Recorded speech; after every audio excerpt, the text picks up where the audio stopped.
Olá, meus queridos alunos, sejam bem-vindos a mais uma aula, ainda abordando sobre essa temática de ferramentas e técnicas dos processos, no caso que geram um plano. São 10 processos ao todo, responsáveis por gerar os planos de gerenciamento do projeto em si. Nós já estamos finalizando esse assunto e eu quero ainda abordar algumas ferramentas e técnicas, Por exemplo, tem o planejamento de testes e inspeções. Se você pensar nesse nome, testes e inspeções, bom, isso tem a ver com qualidade, não é? Está escrito na nossa tela, então se refere à qualidade. O que seria isso? Seria o seguinte: a equipe do projeto ela determina como testar ou inspecionar o produto, a entrega ou o serviço para satisfazer as necessidades e expectativas das partes interessadas. Então, ocorre esse processo de planejamento. É esperado que o plano forneça informações sobre como vão ocorrer testes ao longo do projeto, como serão feitas as inspeções de qualidade. Então o plano vai me dar essas diretrizes, essa rotina ou procedimento para poder realizar essas tarefas, ok? Temos também a teoria organizacional já como uma ferramenta técnica de gerenciamento de recursos.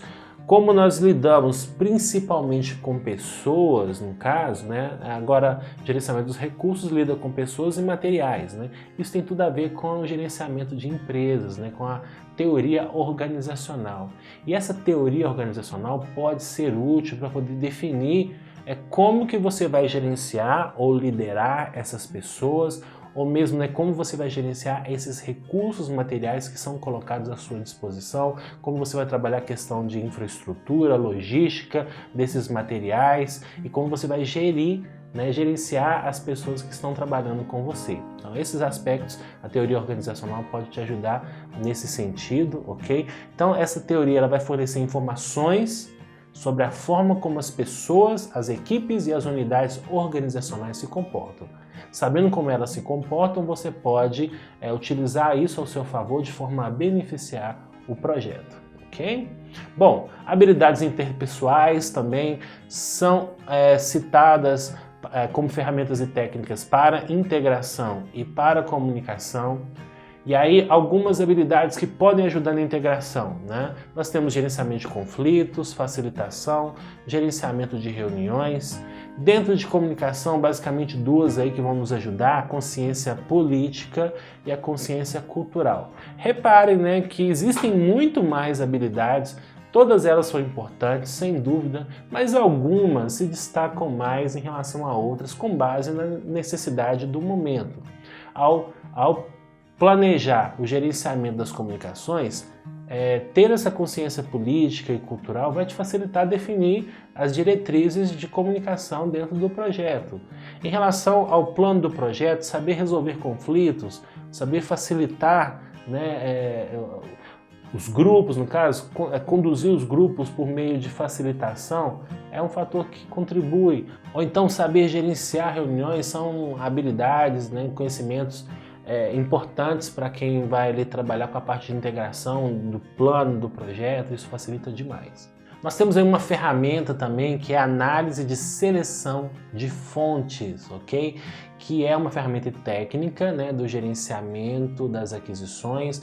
Vai estar presente ali no plano de gerenciamento das aquisições sobre que critérios que você vai usar para selecionar fornecedores, para poder dizer que um determinado fornecedor é melhor do que o outro aqui no caso, Então, como que eu posso dizer isso? Por exemplo, um meio, o mais tradicional de todos é selecionar fornecedor baseado no menor preço, ok? Então esse é um ponto, menor custo no caso, Entre as propostas, se ela, digamos assim, em aspectos de qualidade são parecidas, uma tem um custo menor, logo, essa tem a tendência de ser a selecionada para mim aqui no caso. Mas podemos também nos basear apenas em qualificações, ok? E aí o custo ele é insignificante, por quê? Aplica-se quando o tempo e custo de um processo de seleção completo não fariam sentido porque o valor de aquisição é relativamente baixo.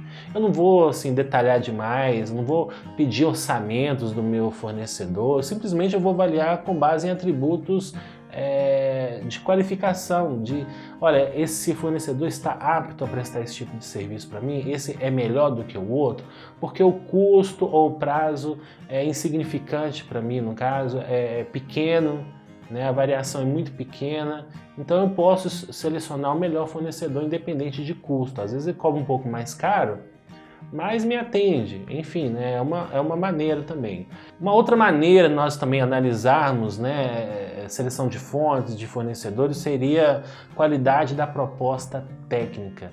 É uma proposta técnica mais abrangente, mais completa, ela tem, né, um ponto a mais para que ela seja selecionada para o meu projeto. Então ela vai apresentar detalhes técnicos e de custos, né, que são fornecidos por meio dessa proposta, né, e aquela mais ampla que me atender melhor, possivelmente é a que eu vou selecionar aqui no caso. Temos também, com base em qualidade e custos, ok? Permite que o custo seja incluído como fator do processo de seleção, aqui no caso.